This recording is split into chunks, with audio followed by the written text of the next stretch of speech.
سامعین محترم، ہمارا موضوع ہے سفر مجمع البحرین کی جلکیاں اور حضرت خضر علیہ السلام کا تعارف۔ حضرت خضر علیہ السلام کا اصل نام بلیہ، ان کے والد کا نام ملکان، ان کی کنیت ابو العباس اور لقب خضر ہے۔ ان کا جو اصلی نام ہے وہ بلیہ ہے، اور یہ سریانی زبان کا لفظ ہے۔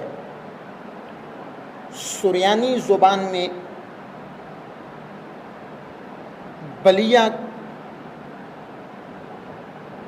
جو لفظ ہے یہ سریانی کا ہے۔ اگر اس کو سریانی سے عربی میں ٹرانسلیٹ کریں تو اس کا ترجمہ احمد بنتا ہے، عربی میں اس کا ترجمہ کریں تو ان کا اصل نام بلیہ اور والد کا نام ملکان، اور ان کی کنیت ابو العباس اور لقب خضر ہے۔ خضر ان کو اس لیے کہتے ہیں، حضرت خضر علیہ السلام کو خضر اس لیے کہتے ہیں اور اس وجہ سے یہ خضر کے لقب سے مشہور و معروف ہوئے۔ جس جگہ بیٹھتے تھے وہ جگہ ہری ہو جاتی تھی، وہاں ہری ہری گھاس اگ جاتی تھی، تو اس وجہ سے ان کا لقب خضر پڑ گیا، جبکہ نام خضر نہیں، نام بلیہ ہے۔ عارفین کی ایک جماعت نے، صوفیاء کی ایک جماعت نے کہا جو حضرت خضر کا اصل نام، کنیت، لقب اور ان کے والد کا نام یاد کر لے تو اس کو اللہ تعالیٰ ایمان کی موت، دنیا سے عالم برزخ کی طرف بھیجے گا، یعنی کہ اس کا خاتمہ بالخیر ہوگا، ایمان والی موت اس کو نصیب ہوگی۔ اور سامعین محترم، یہ حضرت سام بن نوح کی اولاد سے ہیں۔ سکندر اعظم، حضرت ذوالقرنین، دو سینگوں والا ذوالقرنین، ان کے یہ خالہ زاد بھائی بھی ہیں، بھائی بھی تھے، اور ان کے مشیر و وزیر بھی تھے، اور جنگلوں میں ان کے علم بردار بھی تھے۔ اور ان کے بارے میں کچھ روایات میں یہ بھی آیا کہ انہوں نے آب حیات پی لیا۔ ان کے ساتھ سکندر اعظم ذوالقرنین بھی گئے، لیکن وہ کسی گھاٹی سے راستہ بولنے کی بنا پر اس مقام تک نہ پہنچ سکے، جبکہ خضر علیہ السلام اس مقام تک پہنچ گئے اور وہ پانی پیا۔ تو روایات میں یہ بھی آتا ہے کہ حضرت خضر اب بھی زندہ ہیں اور قیامت تک زندہ رہیں گے، اب بھی زندہ ہیں اور قیامت تک زندہ رہیں گے۔ کچھ روایات میں ہمیں یہ بھی ملتا ہے، اگرچہ کچھ روایات میں یہ بھی آیا کہ اب کا وصال ہو گیا۔ حضرت خضر علیہ السلام کی نبی اور ولی ہونے کے بارے میں بھی بہت سے اقوال ہیں۔ کچھ اقوال تو یہ ہیں مفسرین کے کہ آپ اللہ کے ولی ہیں، ولی اللہ ہیں، لیکن جمہور مفسرین اور محدثین کے مطابق آپ اللہ کے نبی ہیں۔ اللہ تعالیٰ نے آپ کو بحر طریقت بنایا ہے۔ اور سامعین محترم، ہمارے امام اہل سنت حضرت امام محمد رضا خان فاضل بریلوی رحمۃ اللہ علیہ سے جب پوچھا گیا ملفوظات میں کہ حضرت خضر ولی ہیں یا نبی، آپ نے بھی جواب دیا کہ وہ نبی ہیں۔ تو جمہور اکثر علماء کا یہی نظریہ ہے کہ آپ اللہ کے نبی ہیں۔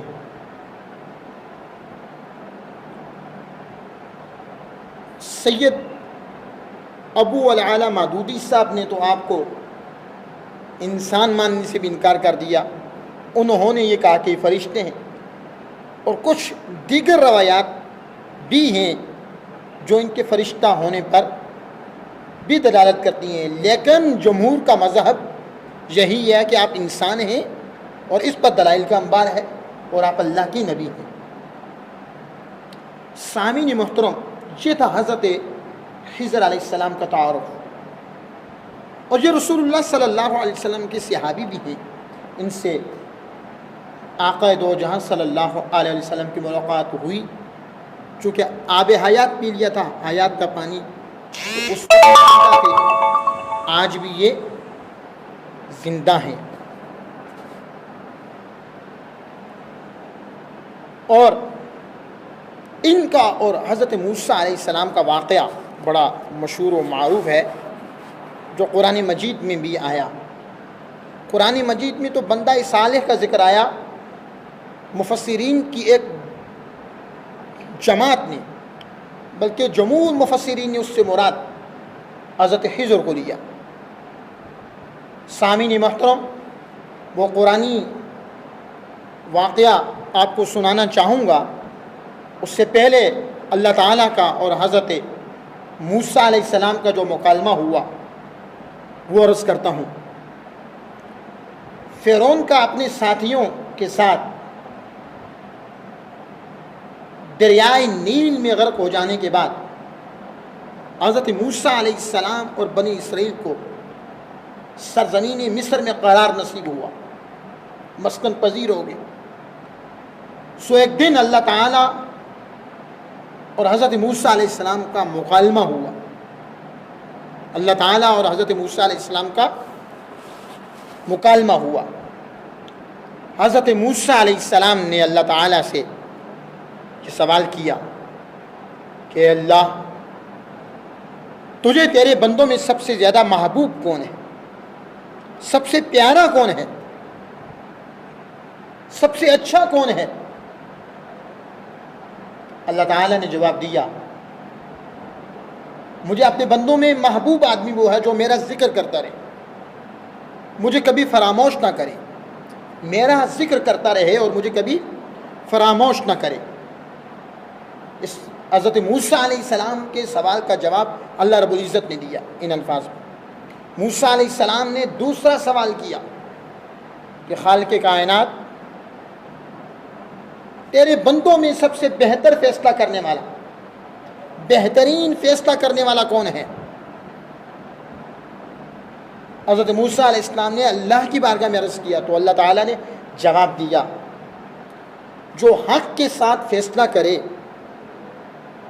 جو حق کے ساتھ فیصلہ کرے اور خواہشات نفسانی کی پیروی نہ کرے، وہ بہترین فیصلہ کرنے والا ہے۔ حضرت موسیٰ علیہ السلام نے تیسرا سوال کیا کہ اللہ، تیرے بندوں میں سب سے زیادہ علم والا کون ہے؟ تیرے بندوں میں سب سے زیادہ علم والا کون ہے؟ تو اللہ تعالیٰ نے جواب دیا، میرے بندوں میں سب سے زیادہ علم والا وہ ہے جو اپنے علم کے ساتھ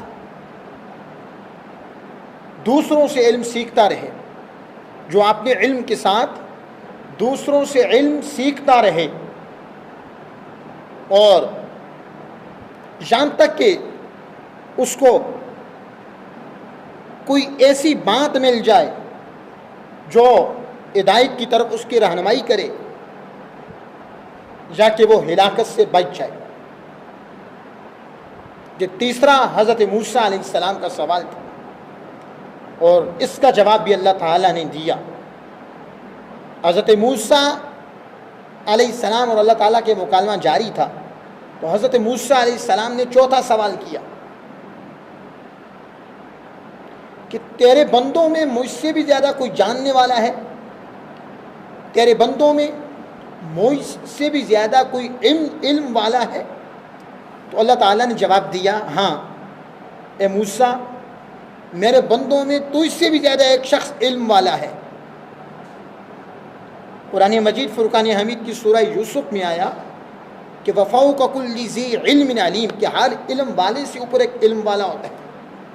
تو اللہ تعالیٰ نے حضرت موسیٰ علیہ السلام سے بھی کہا کہ میرے بندوں میں تم سے بھی زیادہ ایک جاننے والا ہے، تم سے بھی زیادہ ایک علم والا ہے۔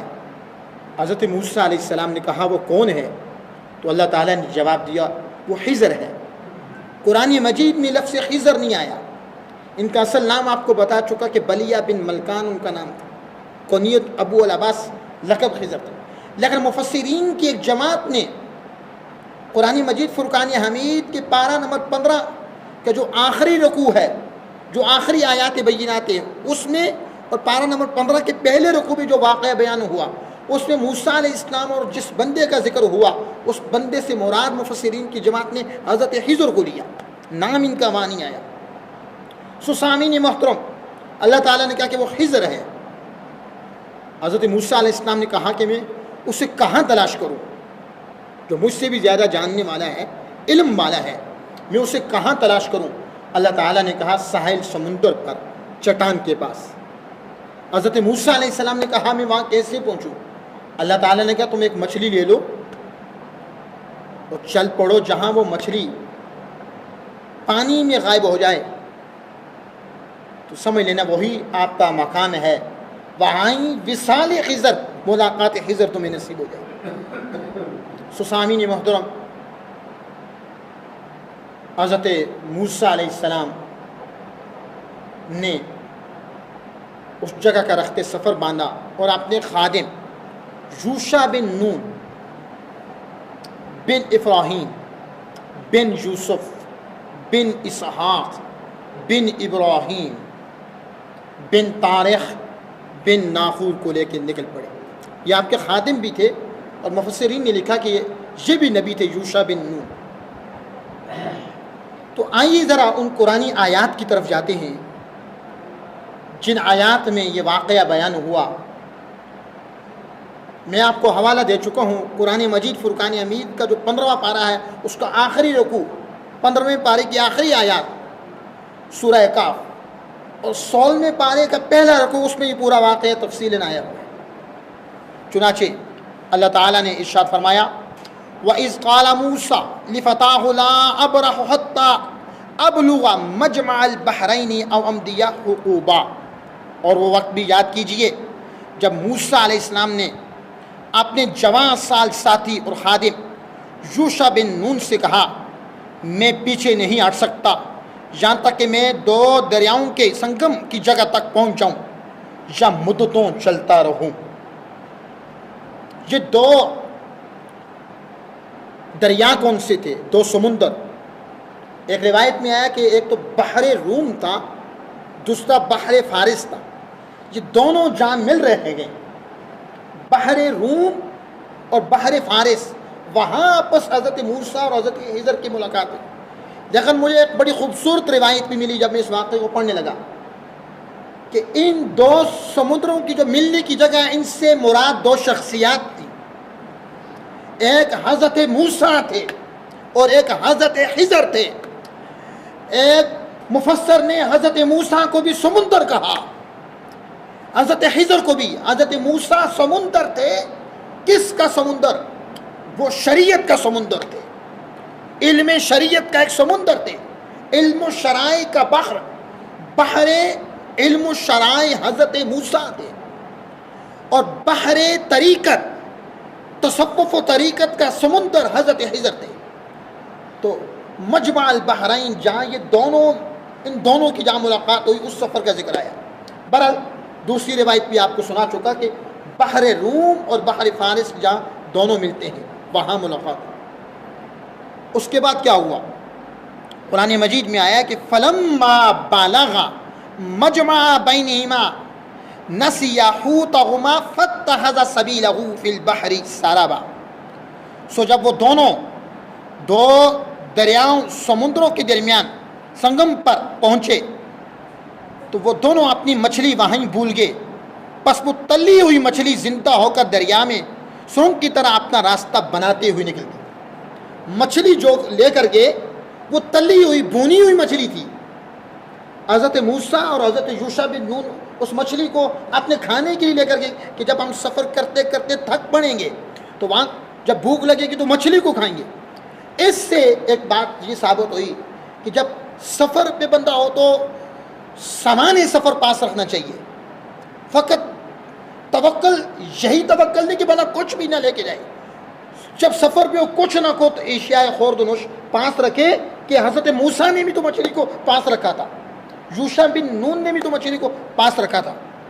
سامعین محترم، اس کے بعد قرآن مجید فرقان حمید میں آیا کہ فلما جاوزا قال لفتاه آتنا غداءنا لقد لقینا من سفرنا هذا نصبا، پھر جب وہ دونوں آگے بڑھ گئے تو موسیٰ علیہ السلام نے اپنے خادم سے کہا ہمارا کھانا ہمارے پاس لاؤ، بے شک ہم نے اپنے سفر میں بڑی مشقت کا سامنا کیا۔ اب یہ دونوں جب مصر سے یوشع بن نون اور موسیٰ علیہ السلام حضرت خضر سے ملاقات کے لیے گئے، مچھلی بوند کر لے کے چلے گئے، چلتے چلتے ایک مقام پر پہنچے، مچھلی زندہ ہوگی اور زندہ ہو کے سمندر کے پانی میں چلے گی۔ موسیٰ علیہ السلام سو گئے، آرام فرمانے لگے۔ یوشع بن نون نے یہ منظر تو دیکھ لیا کہ مچھلی چھلانگ لگا کے پانی میں چلی گئی ہے، تلی ہوئی مچھلی زندہ ہو کے پانی میں چلے گی اور ایسے سوراخ کرتی ہوئی جس طرح پتھر میں سوراخ کرتے ہیں، سوراخ بن جاتا ہے، ایسے سوراخ کر دیا۔ خدا کی شان کہ جس مکان سے مچھلی داخل ہوئی وہ جگہ خالی پڑ گئی، ہر طرف پانی پانی، ایسا سوراخ بن گیا، اور قرآن مجید نے بھی اس کی گواہی دی۔ حضرت موسیٰ علیہ السلام نے جب مچھلی مانگی کھانے کے لیے، اس مقام سے بھی بہت آگے چل پڑے۔ جب وہ جاگے تو خضر ان کو بتانا ہی بھول گئے، یوشع بن نون بتانا ہی بھول گئے کہ مچھلی تو پانی میں چلی گئی ہے۔ بہت آگے گئے، جب بھوک لگی، تھکاوٹ زیادہ ہوئی، حضرت موسیٰ نے کہا مچھلی لاؤ۔ یوشع بن نون نے کہا وہ تو زندہ ہو کے پانی میں چلی گئی ہے۔ وہ پیچھے جس مقام پہ ہم ٹھہرے تھے، آرام کیا تھا، کہاں ہماری منزل مقصود وہی ہے۔ پلٹ کے واپس قدموں کے نشانات کو دیکھتے ہوئے اس مقام پر پہنچے۔ سفید لباس میں ملبوس ایک شخصیت سے ملاقات ہوئی۔ اب یہ پورا قرآن مجید میں پورا واقعہ آیا ہے، وقت کی قلت کے پیش نظر آیات کو نہیں پڑھتا ہوں، آپ کو میں نے بتا دیے پارے کہ پارہ نمبر 15 کی آخری آیات، 16ویں پارے کا پہلا رکوع، اس میں یہ واقعہ آیا۔ جب موسیٰ علیہ السلام نے سلام کیا السلام علیکم، حضرت خضر نے وعلیکم السلام کہا، سلام کا جواب دیا۔ کہا اس جگہ بھی کوئی سلام کہنے والا ہے؟ کہا ہاں۔ کہا تم کون؟ کہا میں موسیٰ ہوں۔ کہا کون سے موسیٰ؟ کیا بنی اسرائیل کے موسیٰ؟ حضرت موسیٰ علیہ السلام نے کہا ہاں میں بنی اسرائیل ہی کا موسیٰ ہوں۔ اس کے بعد کیا ہوا؟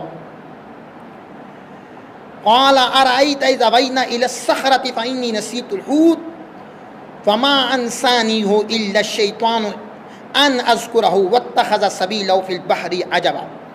اور خادم نے کہا کیا آپ نے دیکھا جب ہم نے پتھر کے پاس آرام کیا تھا تو میں وہاں مچھلی بھول گیا، مجھے یہ کسی نے نہیں بلایا سوائے شیطان کے، اور میں آپ سے اس کا ذکر کروں۔ اس مچھلی نے تو زندہ ہو کر دریا میں عجیب طریقہ سے اپنا راستہ بنا لیا اور وہ غائب ہوگی۔ اس کے بعد اگلی آیات میں کیا آیا؟ یہی وہ مقام ہے جسے ہم تلاش کر رہے تھے، پس دونوں اپنے قدموں کے نشانات پر وہی راستہ تلاش کرتے ہوئے اس مقام پر پہنچ گئے، پلٹ آئے۔ جب اس مقام پر پہنچے، حضرت موسیٰ کی حضرت خضر سے ملاقات ہوئی۔ فوجدا، قرآن نے کہا عبدا من عبادنا آتیناہ رحمتا من عندنا وعلمناہ من لدنا علما، تو دونوں نے وہاں ہمارے بندوں میں سے ایک خاص بندے یعنی کہ حضرت خضر علیہ السلام کو پا لیا، جسے ہم نے اپنی بارگاہ سے خصوصی رحمت عطا کی تھی، اور ہم نے اسے علم لدنی یعنی اسرار و معرفت کا اعلامی علم سکھایا تھا۔ اس کے بعد کیا ہوا؟ جب دونوں کی ملاقات ہوئی، دعا سلام ہوئی، تو حضرت خضر علیہ السلام نے حضرت موسیٰ علیہ السلام سے کیا کہا؟ قال لہو موسیٰ هل اتبعک علی ان تعلمنی مما علمت رشدا، تو اس سے حضرت موسیٰ علیہ السلام نے کہا، حضرت موسیٰ علیہ السلام نے حضرت خضر سے کہا کیا میں آپ کے ساتھ اس شرط پر سفر کر سکتا ہوں؟ کس شرط پر؟ کہ آپ مجھے اس علم سے کچھ سکھائیں جو آپ کو بغرض ارشاد سکھایا گیا، جو علم اسرار معرفت کا علم اللہ تعالیٰ نے آپ کو سکھایا، آپ مجھے اس علم میں سے کچھ سکھائیں، اس شرط پر میں آپ کے ساتھ رہ سکتا ہوں۔ حضرت خضر علیہ السلام نے جواب دیا، قال انک لن تستطیع معی الصبر، کہ بے شک آپ میرے ساتھ ہرگز صبر نہیں کر سکیں گے، آپ میرے ساتھ ہرگز صبر نہیں کر سکیں گے۔ اور وکیف تصبر علی ما لم تحط به خبرا، اور آپ اس بات پر کیسے صبر کر سکتے ہیں جسے آپ پورے طور پر اپنے احاطۂ علم میں لائے ہوں گے، نہیں لائے ہوں گے۔ سو حضرت موسیٰ علیہ السلام نے کہا، قال ستجدنی انشاءاللہ صابرا ولا اعصی لک امرا، موسیٰ علیہ السلام نے کہا آپ انشاءاللہ مجھے ضرور صبر کرنے والا پائیں گے، میں آپ کی کسی بات کی خلاف ورزی نہیں کروں گا۔ قال فإن اتبعتنی فلا تسألنی عن شیء حتی احدث لک منہ ذکرا، خضر علیہ السلام نے کہا پس اگر آپ میرے ساتھ رہیں تو مجھ سے کسی چیز کے بارے میں سوال نہ کریں۔ آپ نے کہا میں آپ کے ساتھ جانا چاہ رہا ہوں، علم سیکھنے کی نیت سے جا رہا ہوں، تو مجھ سے کسی چیز کے بارے میں سوال نہ کرنا یہاں تک کہ میں خود آپ سے اس کا ذکر کر دوں، یہاں تک کہ میں خود آپ سے اس کا ذکر کر دوں گا۔ فانطلقا حتی اذا رقبا فی السفینۃ خرقہا قال اخرقتہا لتغرق اہلہا لقد جئت شیئا امرا، دونوں چل پڑے، کشتی میں سوار ہو گئے، یوشع بن نون، موسیٰ علیہ السلام، خضر علیہ السلام۔ کشتی والوں نے ان سے کرایہ بھی نہیں لیا، اور خضر علیہ السلام نے اپنے جوہرے سے کلاڑی نکالی، کشتی کو تھوڑا سا پھاڑ دیا اور اس کا ایک تختہ نکال کے دریا میں، سمندر میں پھینک دیا۔ سو جب سمندر میں پھینکا تو حضرت موسیٰ علیہ السلام نے کہا کہ قال اخرقتہا لتغرق اہلہا لقد جئت شیئا امرا، کیا آپ نے اسے اس لیے شگاف کر کے پھاڑ ڈالا کہ آپ کشتی والوں کو غرق کر دیں؟ بے شک آپ نے بہت عجیب بات کی۔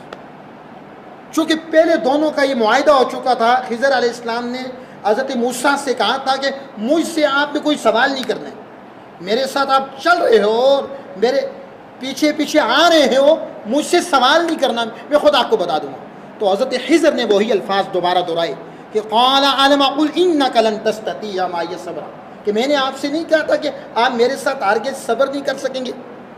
قال لا تؤاخذنی بما نسیت ولا ترہقنی من امری عسرا، حضرت موسیٰ علیہ السلام نے کہا آپ میری بھول پر میری گرفت نہ کریں، میرے اس معاملے پر مجھے زیادہ مشکل میں نہ ڈالیں۔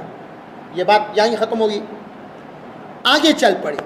آگے جب مقام پر پہنچے تو فانطلق اذا لقی غلاما فقتلہ قال اقتلت نفسا زکیۃ بغیر نفس لقد جئت شیئا نکرا، جب آگے پہنچے تو دونوں ایک لڑکے سے ملے، ایک قریب البلوغ لڑکے سے ملے۔ خضر علیہ السلام نے اس کو قتل کر ڈالا بغیر کسی وجہ کے۔ اب کسی انسان کو قتل کرنا یہ گناہ کبیرہ ہے، اور قرآن مجید میں آیا کہ جس نے کسی ایک انسان کو قتل کیا گویا کہ اس نے ساری انسانیت کو قتل کیا، جس نے کسی ایک انسان کی جان بچائی گویا کہ اس نے ساری انسانیت کو بچا لیا۔ لیکن حضرت خضر علیہ السلام نے اس کو قتل کر دیا۔ موسیٰ علیہ السلام بھی اپنے سینے میں دھڑکتا ہوا محبتوں والا دل رکھتے تھے، ان سے صبر نہ ہوا۔ سو جب صبر نہ ہوا تو حضرت موسیٰ بول پڑے کہ موسیٰ علیہ السلام نے کہا قال اقتلت نفسا زکیۃ بغیر نفس لقد جئت شیئا نکرا، آپ نے بے گناہ جان کو بغیر کسی جان کے بدلے قتل کر دیا، بے شک آپ نے بڑا ہی سخت کام کیا۔ حضرت خضر نے حضرت موسیٰ کو جواب دیا قال علم اقل لک انک لن تستطیع معی صبرا، کہ میں نے آپ سے نہیں کہا تھا کہ آپ میرے ساتھ صبر نہیں کر سکیں گے؟ آپ پھر بول پڑے قال ان سألتک عن شیء بعدها فلا تصاحبنی قد بلغت من لدنی عذرا، موسیٰ علیہ السلام نے کہا اگر میں اس کے بعد آپ سے کسی چیز کی نسبت سوال کروں تو آپ مجھے اپنے ساتھ نہ رکھیے گا، بے شک میری طرف سے حد عذر پورا ہو چکا ہے، عذر اپنے مقام تک پہنچ چکا ہے، میرا عذر پورا ہو چکا ہے۔ سو آگے بڑھے، فانطلق حتى اذا اتيا اغلى قرية استطعما اهلها فابوا ان يضيفوهما فوجد فيها جدارا يريد ان ينقض فقام قال لو شئت لاتخذت عليه اجرا، دونوں آگے بڑھے، ایک گاؤں میں پہنچے، گاؤں والوں سے روٹی مانگی لیکن کسی نے ان کی مہمان نوازی نہ کی۔ وہاں ایک دیوار گری ہوئی تھی، حضرت خضر نے اس میں اعظم پڑھا، اس دیوار کو کھڑا کر دیا۔ سو جب دیوار کو کھڑا کیا حضرت موسیٰ علیہ السلام بول پڑے کہ اگر تم چاہتے تو ان گاؤں والوں سے مزدوری بھی لے لیتے، بغیر مزدوری کے آپ نے دیوار کو کھڑا کر لیا اور گاؤں کے لوگوں نے ہماری مہمان نوازی بھی نہیں کی۔ حضرت خضر کا جواب سنیے۔ خضر علیہ السلام نے حضرت موسیٰ سے کہا قال ھذا فراق بینی و بینک، میرے اور آپ کے راستے جدا جدا۔ قال ھذا فراق بینی و بینک، میرے اور آپ کے درمیان جدائی کا وقت آ چکا ہے، میرے اور آپ کے راستے جدا ہونے والے ہیں۔ سأنبئک بتأویل ما لم تستطع علیہ صبرا، اب میں آپ کو ان باتوں کے حقیقت سے آگاہ کرتا ہوں جن پر آپ صبر نہیں کر سکتے۔ وہ پیچھے کشتی کو عیبدار بنا دیا، بچے کو بغیر کسی وجہ کے حضرت خضر نے قتل کر ڈالا، دیوار بنائی، گاؤں کے لوگوں نے ان کی دعوت بھی نہیں کی، مہمان نوازی بھی نہیں کی، پھر بھی مزدوری نہ لی۔ ان تین باتوں میں موسیٰ علیہ السلام صبر نہ کرتے رہے۔ نبی پاک نے فرمایا کاش موسیٰ کچھ اور صبر کر لیتے اور کیا کیا معاملات سامنے آ جاتے، کیا کیا معاملات سامنے۔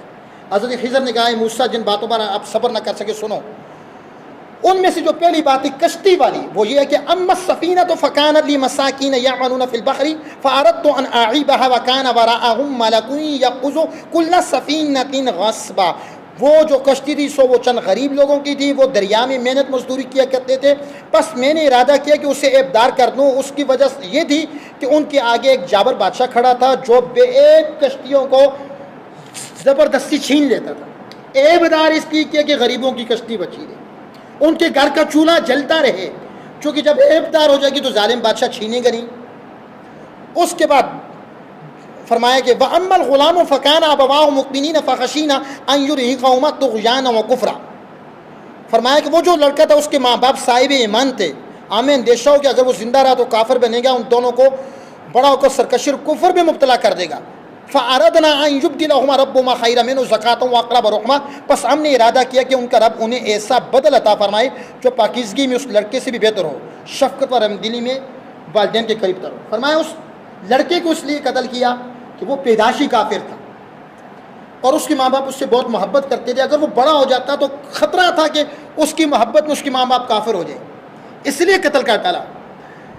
اور اس کے بدلے اللہ تعالیٰ اس کے ماں باپ کو ایک بیٹی عطا کرے گا جس کی شادی ایک نبی سے ہوگی، جو ایک نبی کی ماں بھی بنے گی، ایک نبی کی بیوی بنے گی، ایک نبی کی ماں بنے گی۔ بات کو ختم کر رہا ہوں۔ وَأَمَّا الْجِدَارُ فَكَانَ لِغُلَامَيْنِ يَتِيمَيْنِ فِي الْمَدِينَةِ وَكَانَ تَحْتَهُ كَنْزٌ لَهُمَا وَكَانَ أَبُوهُمَا صَالِحًا، اور وہ جو دیوار تھی وہ شہر میں رہنے والے دو یتیم بچوں کی تھی، اس کے نیچے ان دونوں کے لیے خزانہ دفن تھا، ان کا باپ نیک تھا، آپ کے رب نے ارادہ کیا کہ وہ دونوں اپنی جوانی کو پہنچ جائیں اور آپ کے رب کی رحمت سے وہ اپنا خزانہ خود نکالیں۔ میں نے جو کچھ بھی کیا از خود نہیں کیا، وما فعلته عن امری ذلك تأویل ما لم تستطع علیہ صبرا، فرمایا یہ ان واقعات میں سے جن پر آپ صبر نہ کر سکے، تو ہم نے جو دیوار بنائی تھی اس دیوار کے نیچے دو یتیم بچوں کا خزانہ دفن تھا، اور وَكَانَ أَبُوهُمَا صَالِحًا، قرآن نے کہا ان کا باپ نیک تھا، ان کا والد صالح تھا، اور تفاسیر میں نے پڑھا کہ وہ والد، وہ دادا کا دادا اور لکڑ دادا پھر اس کا دادا، وہ 8ویں پوسٹ میں ان کا کوئی دادا نیک تھا، 8ویں پوسٹ تھی، نیک 8ویں پوسٹ میں تھا، اللہ تعالیٰ نے اس کی 8ویں نسل میں اس کی اولاد کو فائدہ پہنچایا حضرت خضر کے ذریعے۔ فرمایا ان کا باپ یعنی کہ وہ دادے کا دادا جو 8ویں پوسٹ میں آتا ہے جد اعلیٰ، وہ نیک تھا، اس وجہ سے وہ دیوار بلند کر دی، اس میں اعظم پڑھ کے کہ وہ یتیم بچے جب بڑے ہو جائیں گے اپنا خزانہ نکال لیں گے، گاؤں کے لوگ یا شہر کے لوگ ان کے خزانے تک نہیں پہنچ سکیں گے۔ خضر علیہ السلام نے کہا یہ وہ باتیں تھیں جن پر آپ صبر نہیں کر سکے تھے۔ حضرت خضر اللہ کے نبی تھے، جمہور کا قول یہ ہے، اگرچہ کچھ نے ولی بھی کہا ہے لیکن صحیح قول یہی ہے، آپ اللہ کے نبی تھے۔ علم اسرار اللہ تعالیٰ نے آپ کو عطا کیا تھا، آپ بحر طریقت بھی تھے اور بحر شریعت بھی تھے، اور آپ نے آب حیات بھی پیا تھا، اور روایات میں آتا کہ اب بھی زندہ ہیں اور قیامت تک زندہ رہیں گے۔ اللہ تعالیٰ حضرت خضر علیہ السلام کے فیض کو عام فرمائے۔ ان کا اصل نام بلیہ، ان کے والد کا نام ملکان، کنیت ابو العباس اور لقب خضر تھا۔ سام بن نو کی اولاد میں سے تھے سکندر اعظم ذوالقرنین کے یہ خالہ زاد بھائی اور ان کے مشیر بھی تھے۔ وآخر دعوانا ان الحمد للہ رب العالمین۔